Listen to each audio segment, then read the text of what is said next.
Good morning everyone. Welcome to Civil Daily Platform. This is 15th lecture in the series of hydraulics and second lecture for this particular chapter, open channel flow. Today we are here to discuss about hydraulic parameters and Chassis and Manning's formula, and we will do some numerical on these equations. In last class we have studied about comparison between channel and pipe flow and types of channel. So before going to the topic, if you have not yet subscribed, then subscribe it and press the bell icon for the notification purpose of new videos.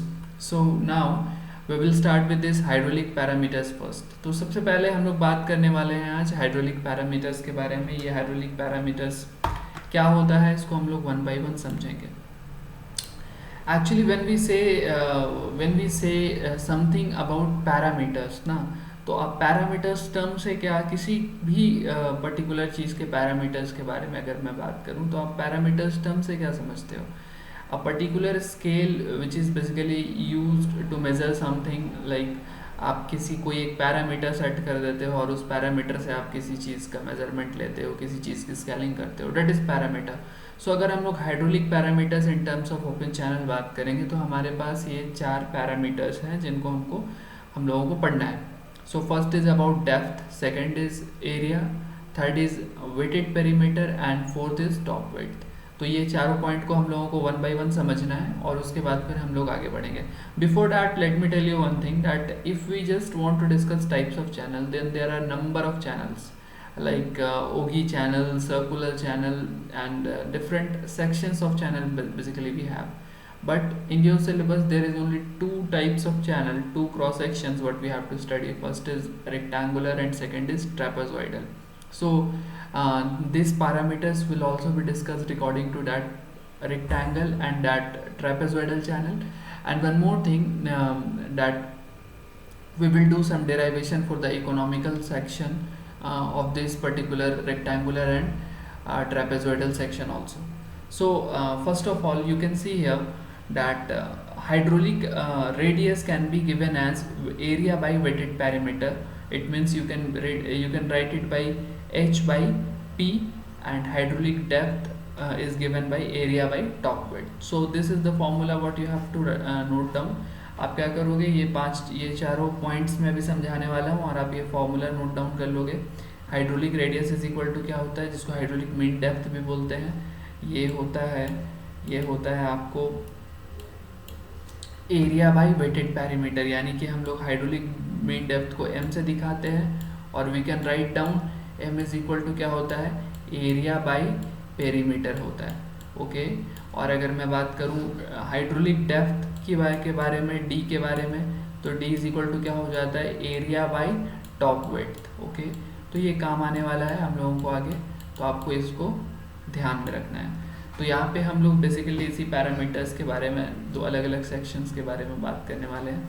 तो चलिए हम लोग देख लेते हैं कि हमारे पास क्या क्या पैरामीटर्स हैं और उसको कैसे स्टडी करना है हम लोगों को पर्टिकुलर अलग अलग क्रॉस सेक्शन में. तो आपके पास सबसे पहले यहाँ पे एक रेक्टेंगुलर चैनल बना हुआ है. ये चैनल को अगर आप समझोगे ना तो ये थोड़ा सा डिफ़िकल्ट होता है. जस्ट इस तरीके से एक फ्रंट व्यू देख करके समझना. तो चलिए मैं इसका थोड़ा सा ना साइड आइसोमेट्रिक व्यू टाइप इसका मैं बना देता हूँ. आपके पास ना चैनल इस तरीके से है. ओके. यहाँ पे जो मैं बना रहा हूँ ये आपकी चैनल है. तो इस चैनल को आप क्या बोलोगे, रेक्टेंगुलर चैनल बोलोगे. मतलब क्या हो रहा है, चलिए मैं स्काई कलर से इसमें क्या करता हूँ, इसमें वाटर फ्लो करा दे रहा हूँ. तो ये चैनल से वाटर फ्लो कर रहा है. Okay. So this is your channel and this channel is rectangular because यहाँ पे सेक्शन क्या है, रेक्टेंगुलर है. तो यहाँ पे मैं अलग अलग टर्म्स के बारे में भी बात कर रहा हूँ. तो अगर सबसे पहले आप डेप्थ की बात करोगे, हम लोगों ने देखा था ना डेप्थ. तो अगर आप डेप्थ की बात करोगे तो आप यहाँ देख सकते हो. चलिए मैं इसको थोड़ा सा मैं इसका डेप्थ यहाँ पे दिखा देता हूँ. आप डेप्थ की बात करोगे तो यहाँ से यहाँ तक के सेक्शन को हम लोग क्या बोलेंगे, डेप्थ ऑफ द चैनल, कि इसकी डेप्थ कितनी है. और अगर आप बोलोगे एरिया के बारे में तो एरिया क्या होना है, ये पूरा का पूरा एरिया होना है, ये पूरा का पूरा. ओके. तो एरिया आप क्या बोल सकते हो, आप एरिया बोल सकते हो। अगर इसकी बेस कितनी है, इसकी बेस b है, मैं मान लूँ कि यहाँ से यहाँ कितनी है, यहाँ से यहाँ b है, और इसकी डेप्थ कितनी है, इसकी डेप्थ यहाँ से यहाँ h है, तो आप इसका एरिया कैलकुलेट कर सकते हो। और अगर मैं एक चीज़ यहाँ समझना इम्पॉर्टेंट है, अगर मैं पेरीमीटर के बारे में बात करूँगा तो व्हाट इज़ एक्चुअली पेरीमीटर। तो वेटेड पेरीमीटर जब आपको बोला जाता है तो आपको ये समझना है कि पर्टिकुलर चैनल का जो साइड जो बेसिकली वाटर को टच कर रहा है या पर्टिकुलर फ्लो लिक्विड को टच कर रहा है, that is known as wetted perimeter.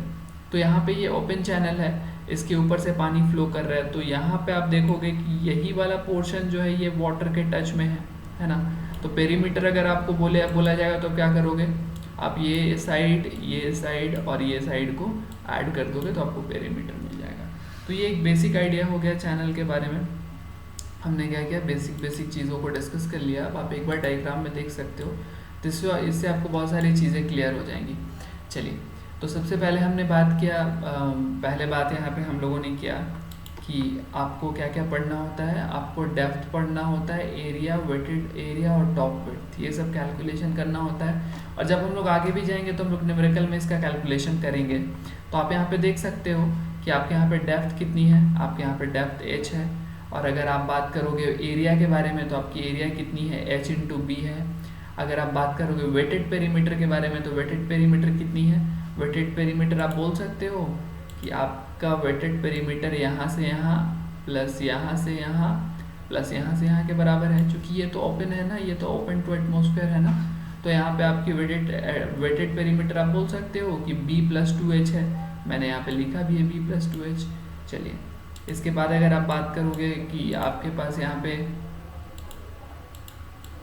चलिए अगर आप बात करोगे यहाँ पे आपके पास टॉप विड्थ कितनी है, तो आप देख सकते हो रेक्टेंगुलर सेक्शन में टॉप विड्थ और बेस विड्थ बराबर होता है। इसका मतलब ये है कि यहाँ से यहाँ तक का जो विड्थ है और यहाँ से यहाँ तक का जो विड्थ है वो क्या होता है, बराबर होता है। तो हम लोगों को यहाँ पे टॉप विड्थ के बारे में डिस्कस नहीं करना है, लेकिन जब ट्रेपेजॉइडल सेक्शन पढ़ेंगे हम लोग तो वहाँ पे डिस्कस करेंगे टॉप विड्थ के बारे में। ओके, आप यहाँ पे ये सब चीज़ें आप लोगों ने देख ली। अगर मैं बात करूँ यहाँ पे हाइड्रोलिक मीन डेप्थ के बारे में, तो hydraulic mean depth is equal to क्या हो जाता है, इसको हम लोग m से भी नोट डाउन करते हैं और RS से भी करते हैं। तो m इज इक्वल टू क्या हो जाता है, it is area by wetted perimeter, area by weighted perimeter. तो एरिया आपने देखा यहाँ पे कितना है, एरिया यहाँ से यहाँ तक यही आपका एरिया है। और वेटेड पेरीमीटर के अगर बारे में आप बात करोगे तो वेटेड पेरीमीटर कितना है, इसको ऐड करोगे तो वो आपका वेटेड पेरीमीटर है। तो you can write area h into B और वेटेड पेरीमीटर में b+2h। तो आप जब इसको सॉल्व करोगे तो ये h/1 + 2h/b आ जाएगा। This is about your hydraulic mean depth. तो हम लोगों ने यहाँ बेसिक टर्म्स को समझना है, जैसे कि हम लोगों ने देख लिया डेप्थ ऑफ चैनल क्या होता है, हम लोगों ने देखा एरिया ऑफ चैनल क्या होता है, हम लोगों ने देखा वेटेड पेरीमीटर क्या होता है, और हम लोगों ने देखा हाइड्रोलिक मीन डेप्थ क्या होता है। इसी तरीके से अगर आप लिखना चाहोगे ट्रैपेजॉइडल सेक्शन के बारे में, तो आपके सामने ये ट्रैपेजॉइडल सेक्शन है, आप देख सकते हो। यहाँ पे अगर आप एरिया लिखोगे तो यहाँ पे, चलिए मैंने एक सेक्शन सबसे पहले बना लिया है, ये इस तरीके की सेक्शन है ना, इस तरीके की सेक्शन है। और सेक्शन के लिए यहाँ पे जो आपको स्लोप गिवन है ना, ये 1/z है। देखिए कहीं भी स्लोप लिखने का दो तरीका होता है, पहला स्लोप लिखा रहता है परसेंट में, ओके, और दूसरा स्लोप लिखा रहता है रेशियो में, है ना, 1/n। तो अगर बोला जाएगा 1/50, है ना, तो इसका मतलब क्या है, इसका मतलब ये है कि स्लोप कुछ ऐसा है कि 50 मीटर हॉरिजॉन्टल में कितने का हाइक होगा, 1 मीटर का हाइक होगा, ओके। तो अगर ऐसा 1/50 लिखा है, इसका मतलब आप ये समझिए कि ये 50 मीटर हॉरिजॉन्टल और 1 मीटर वर्टिकल होगा। अगर मैं बोलूँ कि 4/4 है, अगर मान के चलिए ये 100/100 है, तो इसका मतलब क्या है, 100 मीटर अगर आपको हॉरिजॉन्टल है तो वर्टिकल भी कितना होना है, वर्टिकल भी 100 मीटर होना है। So this is about slope, we are not going to discuss only slope है। और जब हम लोग डेरिवेशन देखेंगे तो हम लोग यहाँ पे स्लोप को भी अच्छे से समझेंगे, बहुत अच्छे से इसको क्लियर करेंगे। आप यहाँ पे देख सकते हैं डेप्थ कितनी है y, बेस कितना है b, और स्लोप कितना है 1/z, और टॉप विड्थ है t। अब अगर आप यहाँ पे एरिया कैलकुलेट करना चाहते हो तो एरिया आप लिखोगे a = b + zy × y। और अगर आप वेटेड पेरीमीटर निकालना चाहोगे तो आप लिखोगे b plus 2y 1 plus Z square, और अगर आप टॉप वेट निकालना चाहोगे तो आप कर लिखोगे b प्लस 2zy। तो ये सब आपका क्या है, ये सब आपने यहाँ पे जस्ट फॉर्मूला लिखा है। मैं जस्ट समझाने की कोशिश कर रहा हूँ कि पैरामीटर्स होते क्या हैं। तो पैरामीटर्स आपके हाइड्रोलिक पेरीमीटर को मैं बोलूँगा, मैं एरिया को बोलूँगा, मैं टॉप विड्थ को बोलूँगा, मैं बेस विड्थ को बोलूँगा, मैं डीप जो डेप्थ है उसको बोलूँगा। This is all about parameters. अब ये जो डेरिवेशन है, ये जब हम लोग हाइड्रोलिक मीन डेप्थ, जब हम लोग इकोनॉमिकल क्रॉस सेक्शन पढ़ेंगे तो वहाँ पे हम लोग इस डेरिवेशन को कंटिन्यू करेंगे। ओके, तो चलिए आते हैं अब हम लोग अपने नेक्स्ट टॉपिक के ऊपर, विच इज़ चेज़िज़ इक्वेशन। चेज़िज़ इक्वेशन आपने पहले भी सुना हुआ है। आपने चेज़िज़ इक्वेशन कहाँ पे सुना है? मेजर फ्रिक्शनल लॉसेस में। हम लोग वहाँ पे दो फार्मूला पढ़ते थे ना। First formula was FLV²/2dg head loss is equal to, और दूसरा हम लोग एक चेज़िज़ इक्वेशन से पढ़ते थे, है ना। तो यहाँ पे भी हम लोग उसी चेज़िज़ इक्वेशन के बारे में बात करने वाले हैं, बस थोड़ा सा कंसेप्ट चेंज हो रहा है। और आपको यहाँ पे इक्वेशन को अच्छे से डिस्कस करना है, अच्छे से समझ के अच्छे से कंसेप्ट इसमें बना लेना है आपको, क्योंकि ये इक्वेशन पे पूरा का पूरा ओपन चैनल फ्लो का जो न्यूमेरिकल है वो बेस्ड होगा। ओके, तो हम लोग स्टार्ट करते हैं।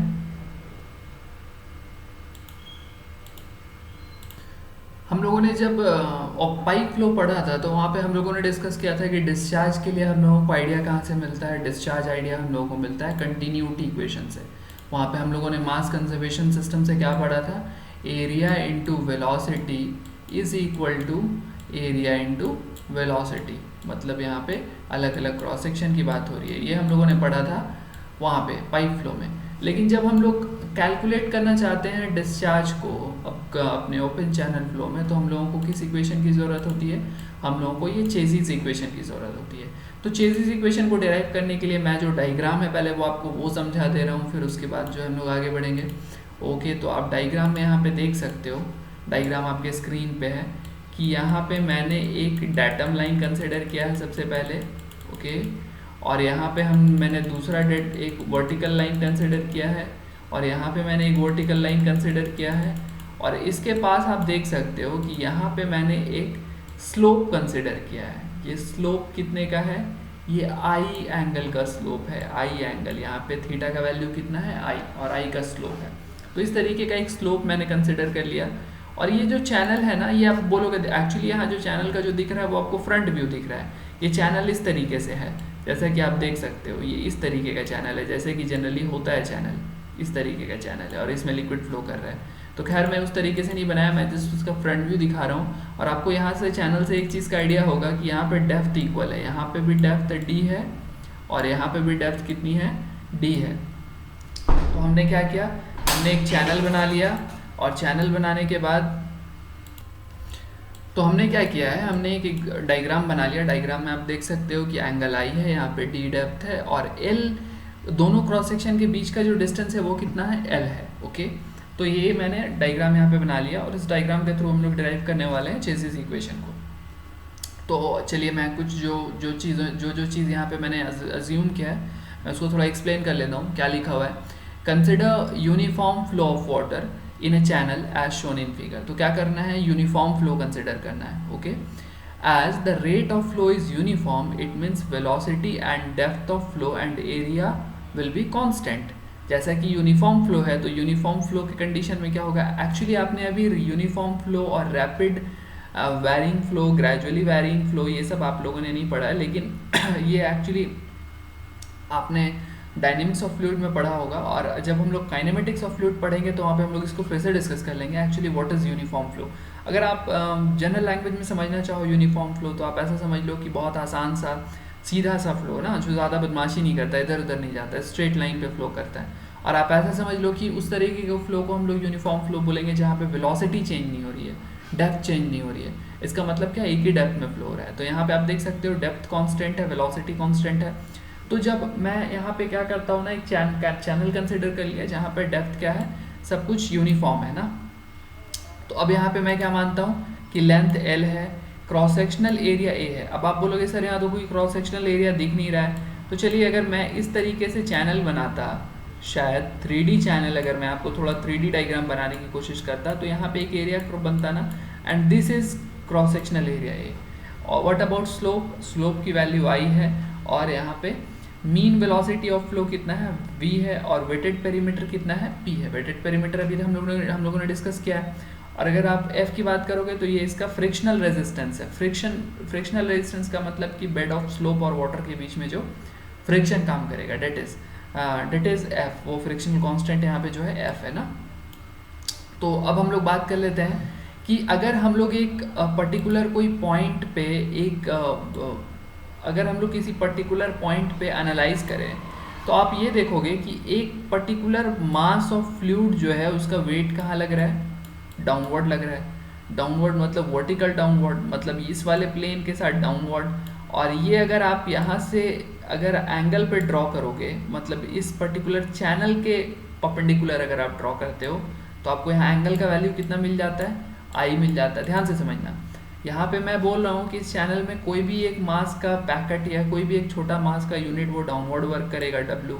और अगर आप किसी एक पर्टिकुलर इसी चैनल के साथ परपेंडिकुलर ड्रॉ करोगे तो आपको यहाँ एंगल कितना मिलेगा, I। ये आपने मैकेनिक्स में पढ़ा हुआ है कि ये I और ये I बराबर होने वाला है। ओके, तो अब अगर आप इस W को रिजॉल्व करोगे तो यहाँ पे आप देख रहे हो W लग रहा है, तो इसका दो कॉम्पोनेंट होगा, एक कॉम्पोनेंट इस तरफ और दूसरा कॉम्पोनेंट इस तरफ। तो ये कंपोनेंट कितना होने वाला है, W साइन थीटा, चूंकि ये एंगल कितना है, थीटा है ना, यहाँ पे एंगल थीटा है। So this will be W sine theta and this will be W cos theta. तो चलिए, मैंने यहाँ तक आपको समझा दिया। कोई परेशानी होती है you can write down in the comment box, you are free to write ना, आप लिख सकते हो, मैं उसको एक्सप्लेन करने की कोशिश करूँगा। तो आप यहाँ पे देखोगे, यहाँ पे मैंने कोई मास W कंसिडर किया, इसकी मास डाउनवर्ड लग रही है, यहाँ पे angle I, because this angle is I, तो यहाँ पे भी I होगा। There will be one component horizontal and there will be one component vertical, so this horizontal component will be W sin I। okay? तो मैंने यहाँ पे क्या किया कि the weight of water between cross section 1 तो मैंने अभी एक छोटे से मास के बारे में बात किया ना। अगर मैं टोटल मास के बारे में बात करूँ तो आपको स्पेसिफिक वेट इनटू वॉल्यूम करना पड़ेगा। तो चलिए, स्पेसिफिक वेट वाटर की कितनी है, W कंसिडर कर लिया मैंने, और वॉल्यूम कितनी हो जाएगी, तो यहाँ से यहाँ तक का लेंथ, और अगर आप इस लेंथ को अगर आप क्रॉस सेक्शनल एरिया से मल्टीप्लाई कर दोगे तो आपको क्या मिल जाएगा, वॉल्यूम। तो चलिए, मैंने लेंथ और वॉल्यूम के हिसाब से यहाँ पे वेट कैलकुलेट कर लिया। और अगर मैं बोलूँ कि इस वेट का कौन सा कंपोनेंट लग रहा है, इस वेट का कौन सा कंपोनेंट बाहर की तरफ लग रहा है, अगर मैं बोलूँ तो आप बोलोगे इस वेट का एक हॉरिजॉन्टल कंपोनेंट साइन है, इसीलिए इस वेट का WL साइन I जो है ये कंपोनेंट इस डायरेक्शन में काम करेगा। चलिए, मैंने ये यहाँ से कैलकुलेट कर लिया है कि इस डायरेक्शन में जो टोटल फोर्स काम करेगा वो कितना है, WL साइन I। ओके, ये सही है। चलिए, यहाँ तक मैंने ये सब कर लिया। तो अब चलते हैं अब डेराइवेशन के अपने अगले स्टेप में। आप यहाँ पे देख सकते हो, अगर मैं फ्रिक्शन की बात करूँ, चूँकि आप जानते हो फ्रिक्शन क्या है, अगर आप फ्रिक्शन की बात करते हो तो it somehow depends on the constant one, means जो फ्रिक्शनल कांस्टेंट है उस पर और एरिया पे। तो अगर आप यहाँ पे इस चीज़ को समझोगे, फ्रिक्शनल कांस्टेंट यहाँ पे जो आपके लिए जो फ्रिक्शनल फोर्स है, फ्रिक्शनल रेजिस्टेंस है, वो कितना हो जाएगा, वो frictional constant into surface area into velocity. अब आपकी टोटल सरफेस एरिया कितनी है, चलिए मैं एक चैनल बनाता हूँ, एक चैनल चलिए मैं यहाँ बना लेता हूँ। चलिए, इस तरीके की चैनल है और इस चैनल में क्या हो रहा है ना, इस चैनल में लिक्विड फ्लो कर रही है और मैं मान ले रहा हूँ फुल डेप्थ के साथ कर रही है। इससे क्या होगा ना, आसानी होगा सॉल्व करने में। मैं मान रहा हूँ कि पूरे में पानी फ्लो कर रहा है। तो अगर मैं आपको बोलूँ कि पेरीमीटर ये है ना, ये इसी को मैं पेरीमीटर बोलता हूँ। ऊपर वाला पोर्शन तो ओपन टू एटमॉस्फेयर है और इस पर्टिकुलर पेरीमीटर को मैं अगर मल्टीप्लाई कर दूँ इसके डेप्थ से, आप ये जो पर्टिकुलर पेरीमीटर है, इस पर्टिकुलर पेरीमीटर को मैं अगर डेप्थ से मल्टीप्लाई कर दूँ, लेंथ से मल्टीप्लाई कर दूँ, मान लो कि मैं यहाँ से यहाँ लेंथ कितनी है, यहाँ से यहाँ लेंथ L है ना, तो मैं लेंथ से मल्टीप्लाई कर दूँ तो इस पर्टिकुलर चैनल का जो टोटल एरिया है वो आ जाएगा। तो मैं यही कर रहा हूँ, F into P into L into velocity का स्क्वायर। ये क्या देगा मेरे को, ये यहाँ से मेरे को आइडिया दे देगा टोटल फ्रिक्शनल लॉस का। और आपको क्या बताया गया है आपको, चलिए मैं पहले यहाँ थोड़ा समझ लेता हूँ कि कितने कौन से फोर्स काम करेंगे अलग अलग सेक्शन पे। तो आप यहाँ देखोगे ना, चूंकि ये ओपन चैनल फ्लो है तो यहाँ पे यही तीन तरह का फोर्स, दो तरह का फोर्स हर एक सेक्शन पे काम करने वाला है। First is your weight of water along the direction of flow, जो अभी हम लोगों ने यहाँ फाइंड किया है ना, और second is frictional resistance against the flow of water, जो हमने यहाँ फाइंड किया, और pressure force at 1 1 and pressure force at 2 2। And pressure कहाँ से आता है? प्रेशर ओपन चैनल फ्लो में डेप्थ से आता है, और आप ये देखोगे कि आपके पास जो डेप्थ है वो क्या है, वो इक्वल है ना। आप यहाँ पे देखो डेप्थ क्या है, यहाँ पे इक्वल है, तो डेप्थ है इक्वल है, तो इसका मतलब ये प्रेशर वाला फंडा तो ख़त्म हो गया, ये प्रेशर का फंडा ख़त्म हो गया। अब क्या बचा? अब ये बचा। तो एक क्या है ना, एक आप देखो कि अलोंग द डायरेक्शन है इस तरफ है, और एक क्या है अगेंस्ट द डायरेक्शन है, तो ये दोनों इक्वल होना चाहिए। तो अभी मैं क्या करने वाला हूँ, मैं अब इसको इक्वल करने वाला हूँ, जिससे आप लोग यहाँ पे फॉर्मूला आप लोगों को मिल जाएगा। तो मैंने वही लिखा है जो मैं पहले डिस्कस किया। अभी मैं लैंग्वेज में बोला, ये सब यहाँ पे लिखा हुआ है, आप देख सकते हो। तो यहाँ से हम लोग लिख सकते हैं W A L sine I F P L V square is equal to, दोनों बराबर होने वाला है, विल बी इक्वल ना। तो आप जब यहाँ पे वी स्क्वायर कैलकुलेट करते हो तो आप ये पूरा का पूरा टर्म उठा के कहाँ ले जाते हो, इस तरफ। चलिए मैं यहाँ पे ले गया, तो मैं ले गया तो मेरे पास ये वाला लाइन आ गया। अब ये वाले लाइन में आप देखोगे एल एल कैंसिल आउट हो जाएगा, तो आपको क्या मिलेगा, W A sine I by F P. और ये इधर स्क्वायर था ना, इस स्क्वायर को उठा के आप इधर ले जाओगे तो ये अंडर रूट में हो जाएगा। और आप जब इसको सॉल्व करोगे तो आप लिखोगे under root W by F into under root A by P into sine I. And W by F is equal to क्या होता है, इट इज़ चेजीज कांस्टेंट ना, सी बोलते हैं इसको, और A by P is equal to hydraulic mean depth. तो यहाँ से आपको आइडिया मिल जाता है, यहाँ से आपको आइडिया मिल जाता है। और यहाँ पे अगर मैं बोलूँ कि आई की वैल्यू बहुत छोटी है ना, तो बहुत छोटे से आई के वैल्यू के लिए आई इज इक्वल टू हम लोग कंसिडर करते हैं साइन आई, और इज इक्वल टू कंसिडर करते हैं टेन आई, जैसे कि मैंने यहाँ पे लिखा हुआ है। तो अब मैं यहाँ पे अगर सारे वैल्यूज़ को पुट करूँ तो आपको यहाँ मिलेगा v is equal to C under root M I. Okay, तो अब ये यहाँ पे कहाँ से आया, मैं थोड़ा आपको पिछले वाले स्लाइड से दिखा देता हूँ। आप देखोगे W by F is equal to क्या है, सी है, तो मैंने यहाँ सी लिख दिया। और अगर आप बोलोगे कि m इज इक्वल टू क्या है, तो a बाई पी है, तो a बाई पी की जगह मैंने m लिख दिया। और अगर साइन आई की जगह मैंने i लिख दिया, चूँकि i की वैल्यू स्मॉल है। और अगर आप यहाँ से q निकालना चाहोगे तो डिस्चार्ज इज इक्वल टू होता है एरिया इंटू वेलोसिटी, तो a into C into M I. तो ये आपको चेजीज इक्वेशन यहाँ से मिल जाता है। And one more thing, if you have any doubt regarding this particular Chezy's equation और whatever I have derived here is not coming properly, you are not getting that properly, then please write down in the comment box. तो अब चलिए इसके ऊपर एक numerical solve करते हैं हम लोग, और न्यूमेरिकल आपके स्क्रीन पे है। तो न्यूमेरिकल आपके स्क्रीन पे है, आप न्यूमेरिकल यहाँ से देख सकते हैं। इस न्यूमेरिकल में आप देखेंगे कि आपको कैलकुलेट क्या करना है। तो आप यहाँ पे आप देखेंगे कुछ टेक्निकल इशू की वजह से जो है यहाँ पे कुछ प्रॉब्लम आ गया था। तो आप देखेंगे कि आपके पास कौन कौन सा डेटा है।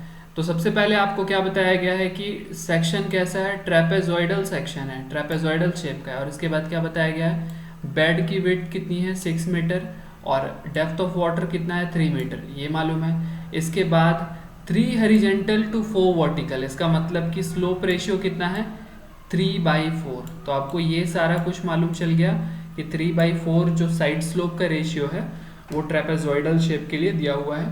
और बता दिया गया है डिस्चार्ज 30 सेंटीमीटर क्यूब पर सेकेंड है, और चेजीज कांस्टेंट 70 है। तो ये सारे गिवन डेटा को सबसे पहले हम लोग नोट डाउन करते हैं, क्योंकि हम लोग जैसे ही गिवन डेटा नोट डाउन कर लेते हैं तो आधा प्रॉब्लम हम लोगों का वहीं पे सॉल्व हो जाता है।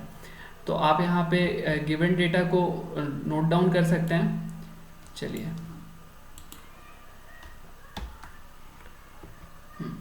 आप गिवन डेटा को नोट डाउन करेंगे तो आपके पास आप यहाँ देख सकते हैं किसी तरीके का ट्रेपेजॉइडल शेप है, और आपके पास विड्थ कितनी है 6 मीटर, डेप्थ 3 मीटर, और स्लोप 3 हॉरिजॉन्टल टू 4 वर्टिकल, इसका मतलब इधर से 3 है तो इधर से 4 है। और इसके बाद आपको Q 30 मीटर क्यूब पर सेकेंड, और इसके बाद आपको C इज इक्वल टू 70। ये सारा कुछ आपको यहाँ से मालूम हो जाता है। और जब आप आगे देखोगे यहाँ पे बोल दिया गया है कि C जो है वो यहाँ पे जो स्लोप है वो 3:4 है। इसका मतलब आप ये बोल सकते हो कि अगर ये x है ये 3:4 दिया है ना, मतलब अगर ये 4 है तो ये 3 है, ऐसा ऐसा दिया हुआ है आपको, है ना। तो अगर आप इसको कैलकुलेट करोगे और आपको यहाँ से यहाँ तक की डेप्थ मालूम है ना, तो आप ये वाला पोर्शन लिख सकते हो, d का 3/4 होगा, डेप्थ इंटू 3/4 के बराबर होगा। तो आपकी डेप्थ कितनी है, आपकी डेप्थ यहाँ पे आपको ऑलरेडी गिवन है कि 3 है, तो 3 इंटू 3/4 आप करोगे तो आपको BE मिल जाता है। BE मिल जाता है का मतलब है क्या मिल जाता है, आपको यहाँ से यहाँ तक का लेंथ मिल जाता है। और आप देखोगे कि ये दोनों तरफ से सेम है ना, जैसे कि आपने इधर BE कैलकुलेट कर लिया तो सेम इस तरफ है, ये BE के इक्विवेलेंट होगा। तो आप अगर यहाँ से यहाँ तक का टोटल टॉप विड्थ कैलकुलेट करना चाहते हो तो उसके लिए आपको क्या करना होगा, आपको यहाँ से यहाँ तक के लिए जो आपका बेड गिवन है, इस बेड में ये BE को ऐड करना होगा 2 टाइम्स, चूँकि दोनों तरफ के लिए। तो यहाँ पे आप लिख सकते हो AB इंटू 2B, और B आपने कैलकुलेट किया 2.25, तो आप यहाँ पे लिख सकते हो CD is equal to 6 plus 2.25 into 2। तो यहाँ पे आपको आ गया टॉप विड्थ कितना, 10.5 मीटर। यहाँ पे हमने अभी क्या कैलकुलेट किया, हमने अभी यहाँ पे ये टॉप विड्थ को कैलकुलेट किया कि ये टॉप विड्थ कितनी है, क्योंकि इसकी ज़रूरत हम लोगों को क्वेश्चन को सॉल्व करने में हम लोगों को इसका ज़रूरत पड़ता है। अब अगर आप पेरीमीटर की बात करोगे कि आपका पेरीमीटर कितना है, तो पेरीमीटर मैंने पहले बताया था कि पेरीमीटर हम लोग किसको बोलते हैं, हम लोग इसको पेरीमीटर बोलते हैं, वेटेड पेरीमीटर, जो कि कॉन्टैक्ट में है वाटर के साथ। पर्टिकुलर चैनल का जो सेक्शन, जो पर्टिकुलर साइड जो है, जो कॉन्टैक्ट में होता है, उसको पेरीमीटर बोलते हैं। तो यहाँ से यहाँ तक कितनी है, इट इज़ 6 मीटर। और अगर आप ये कैलकुलेट करना चाहते हो तो आप पाइथागोरस लगा सकते हो, आपको ये मालूम है कितनी है 2.25 ना, और आपको ये मालूम है ये टॉप विड्थ कितनी है, यहाँ पे ये 3 है। तो अगर आप पाइथागोरस लगाओगे तो आप ये कैलकुलेट कर सकते हो।